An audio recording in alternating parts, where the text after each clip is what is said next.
Hi, welcome to Note, Network of Towns European Elections. Here we are to make this amazing podcast about really interesting topics. The topics we will talk today will be the European elections. Also, we will talk a lot about youth and about migrations. You guess it right. It's all hot topics.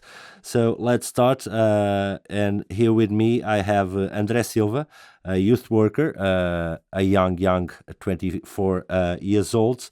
I also have João Mota, a social worker with 26. And I will start to challenge them to speak out a little bit about these topics.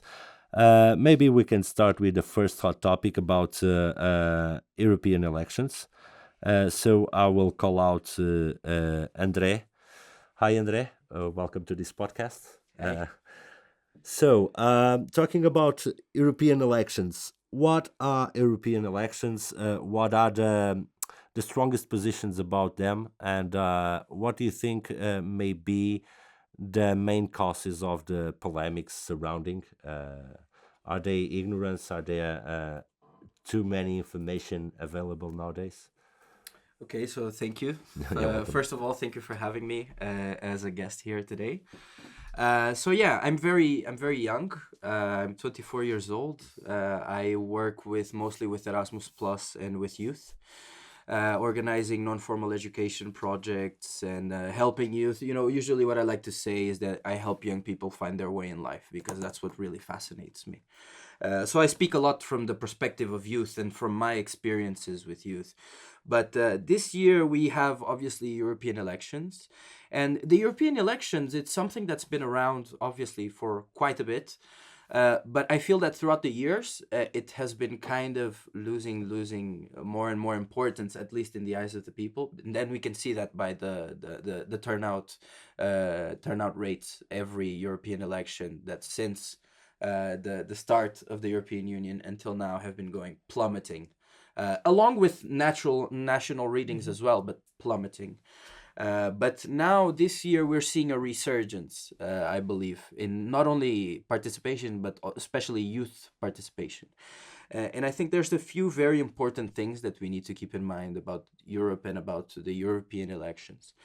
First of all, is for everyone listening, no matter where you're from, if you live within the European Union, you need to keep in mind that more than half of the laws that are being introduced in your country, they went through Europe first, or they are coming straight from Europe. But do people have that notion that European elections have actual consequences on our daily lives?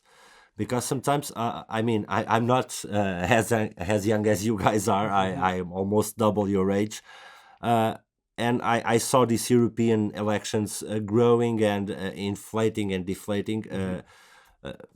And most of the times I speak with people about these topics, everybody have the same opinion. They don't know what are European elections and how they influence our Hmm. daily lives. Hmm. Sometimes you have the notion that, yeah, Europe is something that is in Central Europe, that is kind of distant for Portugal, Hmm. and that doesn't have an actual consequence, a Yeah, direct one in our lives. Can yeah. you explain a little bit? I think you're completely correct. I think you're completely correct because it's not like you go outside and maybe you see it, but people are so used to it that they don't even perceive and really have like the full grasp the full picture of how much the European Union impacts their lives every day until it's time to travel and you want to go to another European country without needing a passport.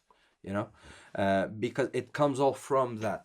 People think about their own government, about their own community, about their own block, about their own life, and I think with throughout the years, also there has been you can make a lot of big arguments about how people are starting to feel disenfranchised and stopping. A lot of people are not believing in the systems that we have in place anymore, and they choose just not to participate.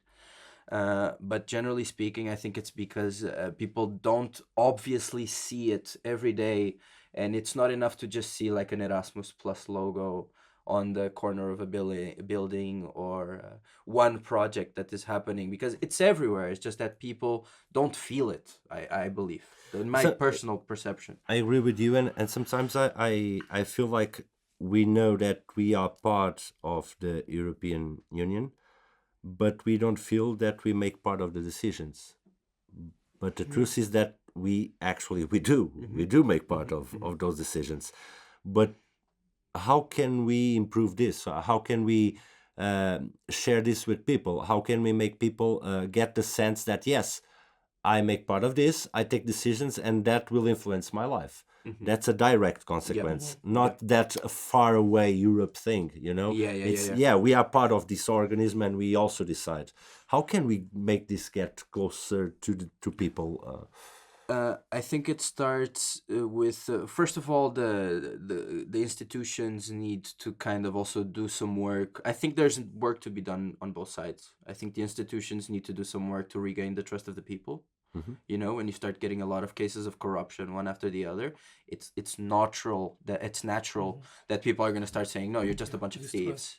You look, I have all these evidence to show how like you screwed up time and time again, and we ended up paying for your mistakes. So that's first thing.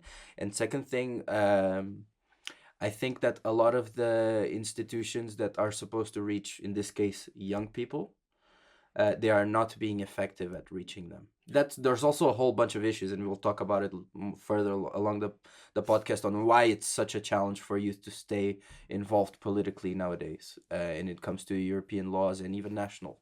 And how do you see the different approaches in between different generations, different ages?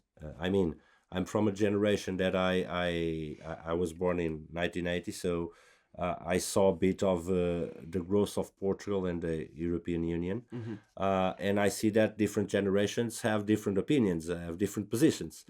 And that, in my opinion, that shouldn't happen. That should be calibrated after a while, no? Because things are happening in the same sense for everybody. So why do we still have this missing information? How can we calibrate this for everybody get in the same boat and get the same sense? Because one thing, a really important thing that you mentioned is the corruption cases, all those things make us wonder, why am I still following this? Why am I concerned about this? So how can we change this? How can we change this perspective and make people want to make part of these decisions? Well, I wish I had like a foolproof plan, and like here I could just give you 4 steps to fixing this, but honestly, as we have figured out even from the time that we were speaking before we started recording, is that problems are often quite nuanced and not easy to fix. No. Any simplistic view about complicated topics, it's really dangerous. But I think that if you want to work on working on these divides that we are going to between people, is first I think we need to start looking the proper political parties and decision makers need to stop taking that much advantage of the unhealthy things that are in social media and the unhealthy things that are in the modern communication channel. You know, we are creating, whether we'd like to admit it or not, we are kind of creating a new generation of people that everyone has ADHD to some degree. We cannot pay attention to more than 1 hour of content nowadays. And that's an issue because, you know, what I've noticed from working with young people, and even from people I've met in my life that weren't young, generally speaking, is that everyone's political beliefs, or most people's political beliefs, are in some way or another inherited. Either you inherited from your dad, or you inherited from a tweet that you saw online because you like this artist, and this artist, he thinks this, so yeah, I gotta think like him because he's a good guy, because I relate to him. And I think these are issues that we really need to solve. But the problem in that is that people start taking like a football approach to politics. Is that no one actually, or not a lot of people are actually taking the time to stop and think, okay, who am I? I am this person. This is what I believe. These are my values. This is what I think is right. This is what I think is wrong. And now let me choose a party that fits who I am. No, people are going straight to the party and they just rep their party, and they're not even willing to find any kind of consensus or have any kind of conversation, which is kind of ironic. I mean, we're in the age of information, but we can't find consensus. And that leads to a problem. That leads to a big problem, because we're just, in the end of the day, we're not even having discussions. We are just throwing up information onto a keyboard, to a family friend, to a friend, a family member, whatever, and we are not even taking the time to humanize the person that I'm interacting with online or that I'm interacting with here in person. And there's no change, there's no democracy, there's no group effort that works without consensus. Yeah. You know, sometimes I see society in general, not only speaking, now going a bit out of Europe, going worldwide. I think there's some patterns that we should analyze. And one that I find one of the most interesting I find is that we behave like a lung in terms of the way we take decisions in society. What I mean with this is, if I look at my generation, when we were your age, we were aiming lots of new stimulation, lots of energy, lots of questions, lots of let's, right? So who's in charge now? It's my generation, right? So people that are in position to take decisions are from that generation that was aiming for that stimulation. So what do we develop? A society that is overstimulating the youngsters. So your generation and the youngers are a bit suffering of excess of stimulation, you know? Yeah. So that's kind of that lung, you know? Yeah. When your generation gets to take the decisions, probably the opposite or a completely different thing will happen. So if we analyze this in depth, maybe we can start finding not perfect solutions. As we said before, there are no perfect solutions. But there are measures that we can take, we can test. If they are okay, we follow on. If they are not, we must be mature enough to go back. Yeah. Talking about measures, let's bring another topic in here. We already talked a bit about youth because youth will be all along in our conversation. Let's talk a bit about migrations. And no, I'm not just putting the topic on the table. We were just arriving there.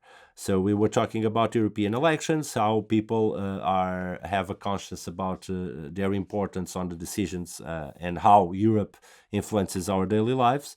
And we have this hot topic right now in Europe and worldwide. So some decades ago, we start with the low-cost trips and everybody start to travel more. Then we got a bit silly about that and we just start making checkpoints. And we have this tourism nowadays that it doesn't matter where you go. You always go to the same type of a hotel, do the same type of things. And then you go to multinational food chains to eat. And in the end, you go there, but you don't taste the culture of that place. To correct that, in a better or worst way, we have a huge mass of people moving around. We are all searching for completely different realities. And once again, I compare different generations. If 10 years ago, I could dream that if my life is not going well in Portugal, I maybe go to Spain, to France, to Ireland, whatever. Nowadays, we don't have that kind of hope. So why are we changing so much the countries? We have different scenarios. We have the remote workers, right? We have refugees inside and outside Europe, right? So we are moving around really fast for different reasons. Being them tourism, being them remote working, being them a refugee situation. João, share with us your opinion about these migrations. Why are they happening?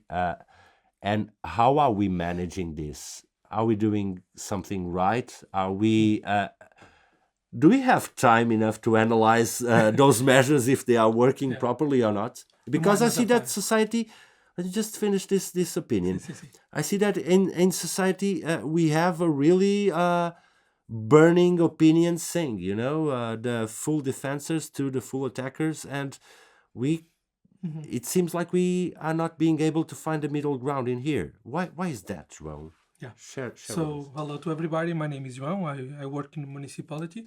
I work in a migration center. My job is to help migrants and refugees and asylum seekers to make a project of life and try to create new life in Fundão, on this case. And that's a great question.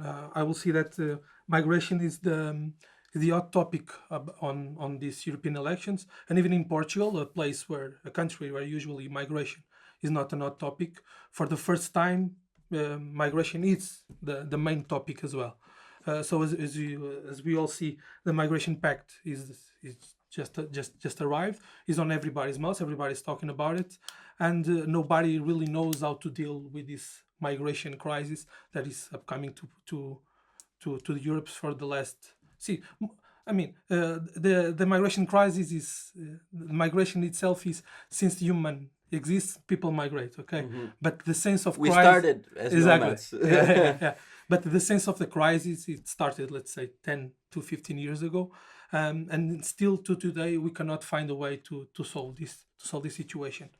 Europeans, speaking about European policy, I think what we are now noticing that is really needed is to work with third countries. So to work with the border countries and to work with Turkey, work with Libya. And what we need to understand is that people are mechanically similar to fluids. So if I do a ad hoc policy in Libya, and people don't go to Libya, they will go to Europe to Morocco. If I do that in Turkey, they will find a way to travel to the Balkans and come to Europe through the Balkans. So let's say that just by closing a door, it doesn't mean that people don't go in. Okay, and we need to understand this and to work with all of them, create a real European policy generally. Okay, to not be on the hands of their politics, of the third country's policies, and to be able to create a systemic policy for all. Yeah, better to acknowledge things than to Exactly, pretend that we are not listening or seeing. Or to say that people will not come to Europe. Exactly. Because that will not happen. It's interesting that you said that because look at the war on drugs. It's Look similar. at the war on drugs. Similar. Like look at alcohol prohibition. Anything The you goal have need to be ever changed. told human beings, like, listen, you cannot do this. Yeah. They end up doing it Of in course. some way, shape, or form.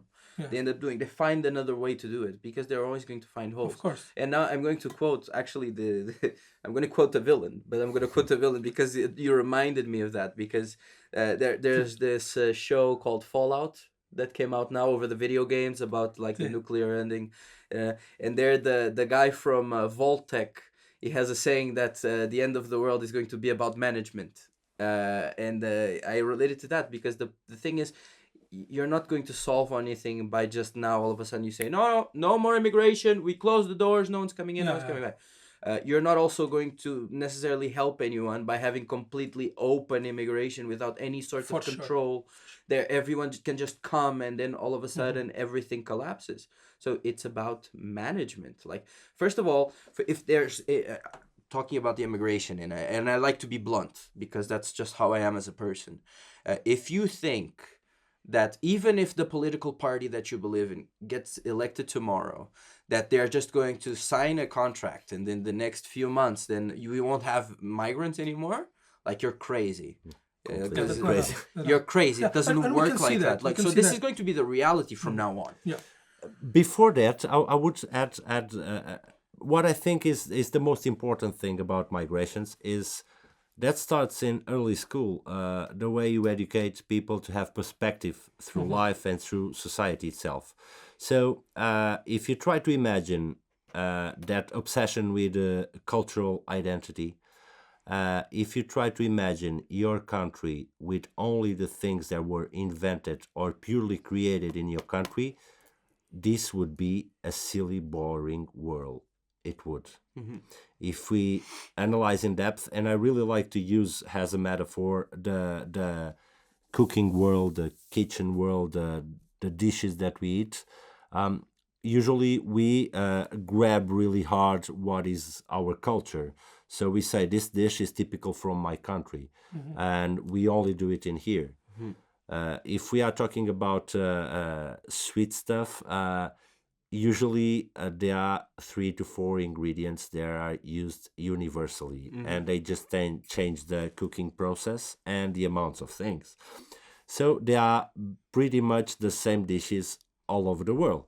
with slight changes that depend on the fruits that you have locally or not. Yeah. But eggs, we all use eggs, we all use flour, we all, It's true. you know, Yeah.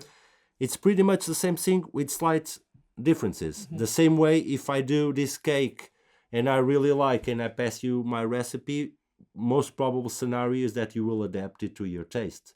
If you like it sweeter, you will put more sugar. If you like the cake to have more strawberries, you will put more, but the recipe will be the same.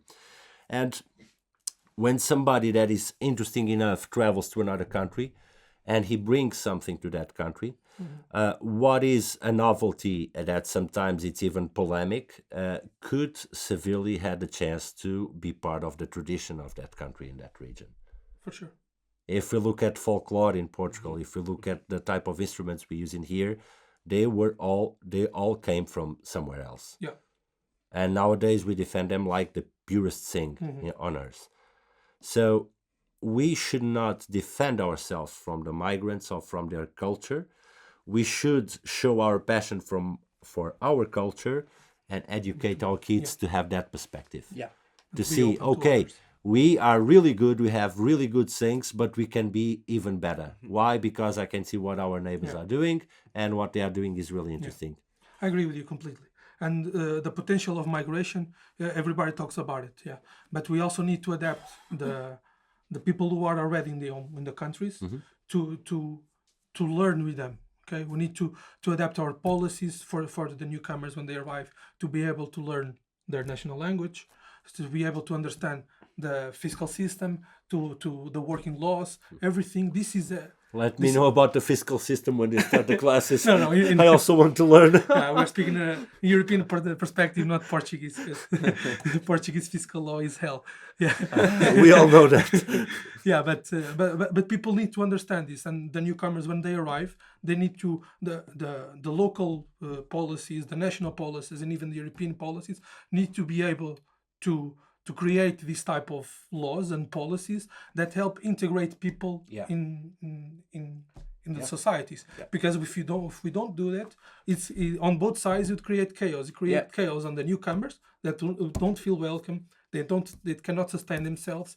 They're not happy, and they create chaos on the people who already live in the country, because they feel like they are being a perspective of being invaded, a perspective of losing cultural identity, of all the benefits go to others. And I go to the streets and I see everybody, a lot of migrants living on the streets, and this is not good for nobody. In the end, it all goes to one point, that is the territory. When I say territory, it doesn't mean territory itself, but the sense of having something that is ours and only ours, and that we cannot share. We should lose that sense that if we share, we lose it. No, if we share, we just share. It's just that. Exactly. But As simple as that. I think we can go immediately back to one of the things that we said before when talking about the European elections, because if we want to have better if these migrant communities, so we already established here between the three of us, we all agree they came, they're not leaving.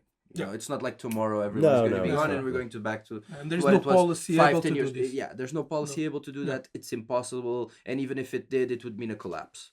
So that's not happening.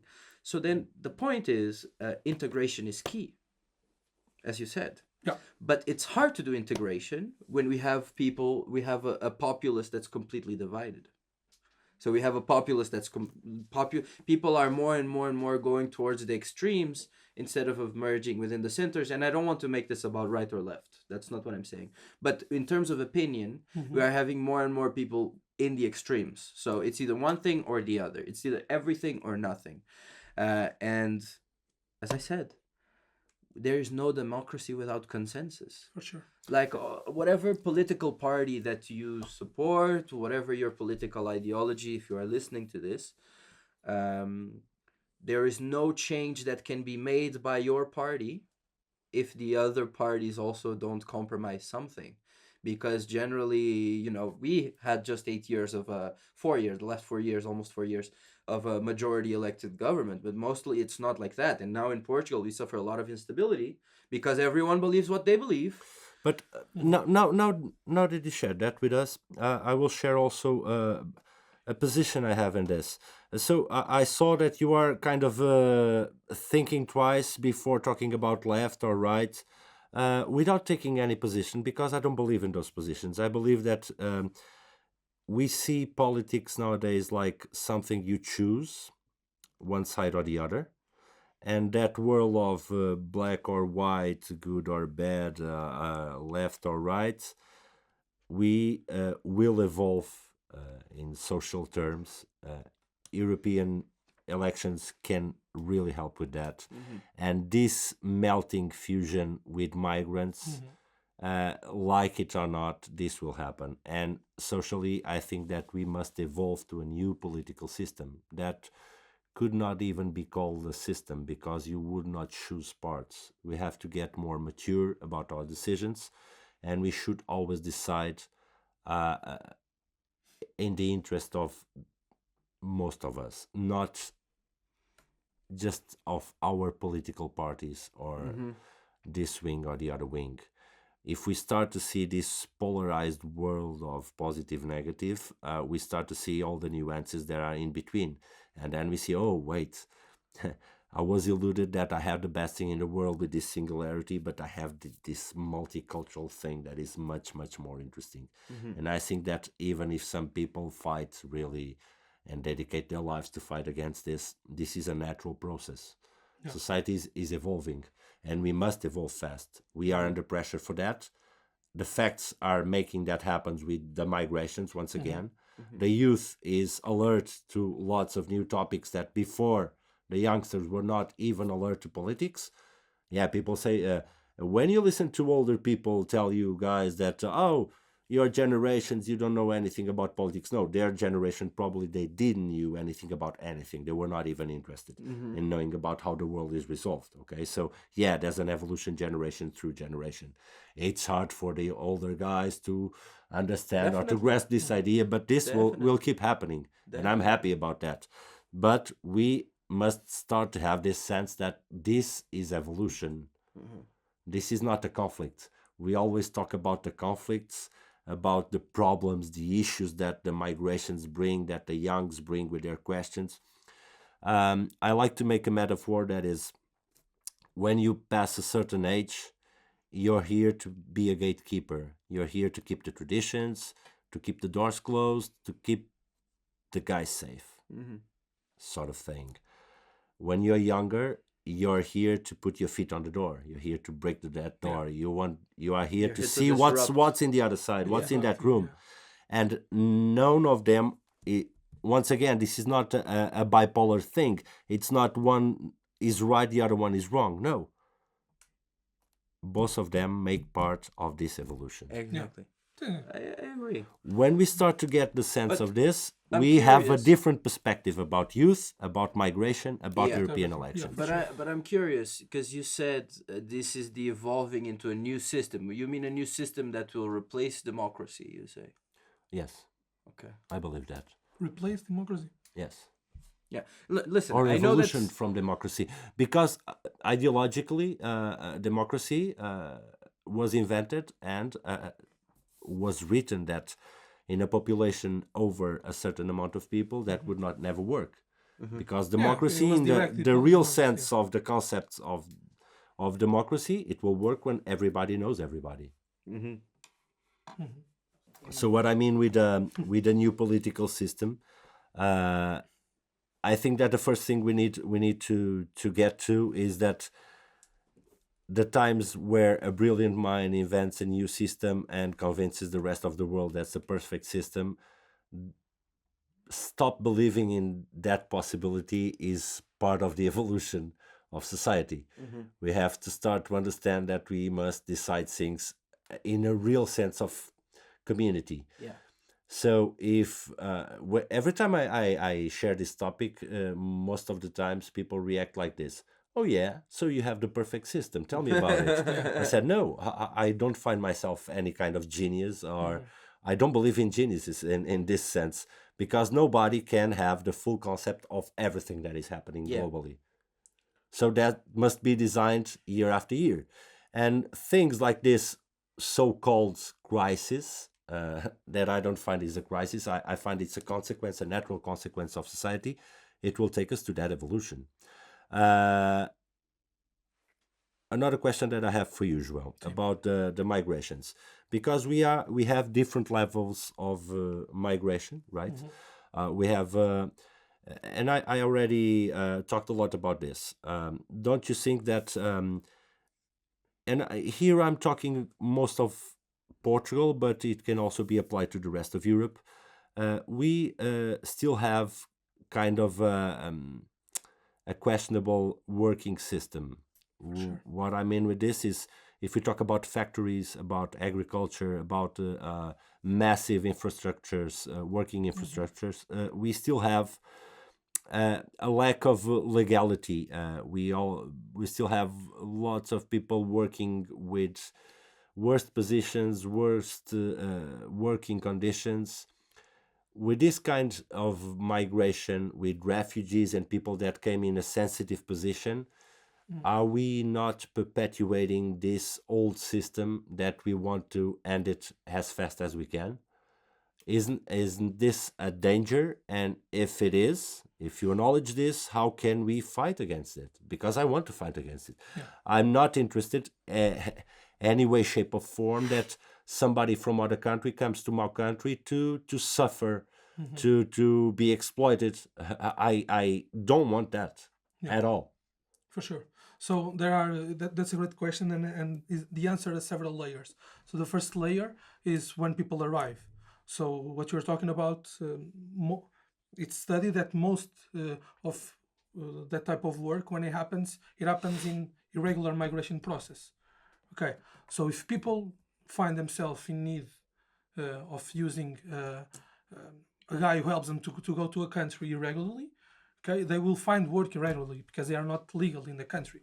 The situation is not full documented in the country. So eventually, to sustain themselves, they will find work, and work that is without taxes, without contracts, in horrible conditions, working or housing conditions. And that's the first layer that we need to fight, is when people arrive. This we can fight it with two ways. First is to fight these criminal guys who help the people arrive in Europe by this means. So what do you mean with that? Tighten up the control over companies, over... No, I'm not talking about the companies themselves. I'm talking about when they arrive in Europe. Okay, So but the mafias do. But one question inside that question. So if I'm a migrant, I'm a refugee. Imagine I came here in a sensitive position. So I get a job in a factory, and that factory exploits me, don't give me the correct contract. And so, first of all, I'm ignorant about the laws in this country. Exactly. So I cannot defend myself about something that You don't know. I don't know, Yeah. right? Yeah. So who can fix that? It's us. Yeah, and that's the second layer of. Okay, so go for it. of what I was talking about. So the process that you were saying is a regular refugee that asks for asylum in the country, so it's full documented. So the country has all the rights to inform that people of the full rights that people has, on related to housing, related to work, relating to education, relating to everything. Okay, so this is what we can do, and all the refugees first they pass to a process of, we have people like me who help them to integrate in the country. Okay, so if this happens during that type, okay, or during that time, or if that person after that time doesn't know that there's this type of laws that are supposed to help them, okay, we are already failing. So another step that you need to improve is the fiscalization. So let's say I use the Portuguese example. The work migrant rate increased by a lot in the last few years, and what we can see is that the institutions they are not ready to deal with this type of work.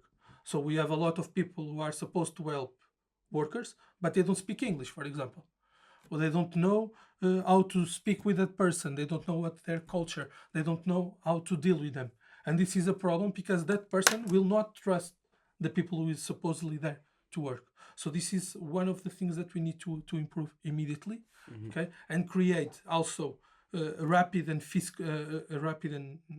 and almost cruel ways to interact with this type of factories that you were speaking about these mafias that are using a lot of migrant worker in special agriculture. We need to be able to make sustainable work fast, okay, and to replace those mafias with legal Yeah. With that legal said, that companies that work apparently So, everything you this is said very is difficult, yeah. completely correct, but Yeah, but it's it's very it's not difficult to easy. do it. Yeah, It's yeah. not It's easy very because difficult to do it. we are inside a country which is inside a continent which is inside a full planet, and we have different interests, and things are getting severely competitive. You Exactly. know, in this But things commercial have world.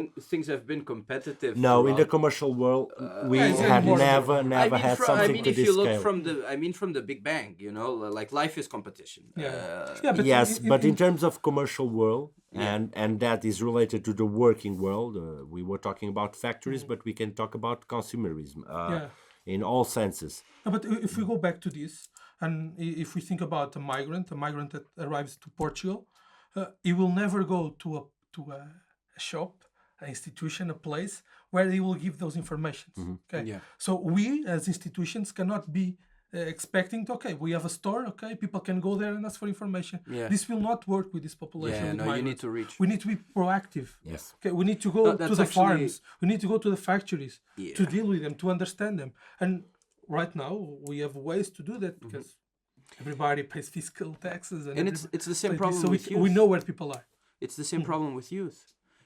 You know, everyone's there's a. You made a really good point a few minutes ago where you mentioned that like youth nowadays are actually way better informed than youth was generations ago. I'm completely in agreement with you, but at the same time, the same thing that you're just mentioning, Joao, we see the same in association work like I do with young people, because young people, their school life already takes at least like 12 hours of their day. Yeah. Okay. And within their school life, there are certain essential skills that aren't really, they don't have the space. Or if they do, they're extracurricular. They're not one of the main focuses of school. And the problem is that back in your generation, you know, the local association that had a futsal court and they play futsal tournaments every weekend, the local ranch that does the traditional dances and has the ranch with the animal, all of these things, all of these entities that did a lot of this work of capacitating citizens in understanding why these things are important, they stayed stuck in time. You know, what I usually say, the big problem of associations nowadays is that they cannot keep up with young people. These associations, they don't know how to be where young people are. The whole educational system is not getting along It's with not the rhythm. getting along with young people. And going back to migrants, you said, like, in the end of the day, is mass immigration good or bad? Yeah. That's a very difficult question, because It's a bad you can question. say that like, oh, a lot of people, they say, oh, these people, they're coming here, they're taking our jobs and we don't have work. And I have never heard a young person come to me excited saying, like over 15, come to me excited saying, I want to be a construction worker, or I want to work in a farm. I cannot wait to be in agriculture. That's all I've ever, no. Like, we don't want that anymore. Young people want to be lawyers. They want to be engineers. They want to be doctors. They want to work with programming. They want to work in video games. They want to be YouTubers, musicians. They all want to live their dream. It's worse than that, because some of them would love to be some of those jobs. They are not well informed about what they are, and we are romanticizing certain jobs, and we are demonizing others. Yeah. That's So- a big point. That's a and- big point. And I will try to wrap up this conversation because we could be here talking for hours, I guess. And I will grab this with this reflection I want to make. That is, we can make a romance of everything. We can make a nightmare of everything. There's no good or bad migration. The way we channel things is the way things will result for us. And this theoretically is really easy. I know that practically sometimes we feel affected by things, but the reflection I want to give is we should always try to get the best for us and for others. Every time that it's worst for others or worst for us is not good. It's just this the only law that we should have at this moment. The rest, it's all about different measures, attempts, failures, learning processes, and evolving. But we are on it, I guess. Yeah. Guys, thank you for your presence in here. It was a really pleasant conversation. More than pleasant, it was challenging. I hope to have more really soon. I hope you guys that are listening to us enjoyed our conversation. Let us know if you want to have some more or if you want to see us talk about different topics. See ya. Thank you guys. Bye bye. Thank you guys.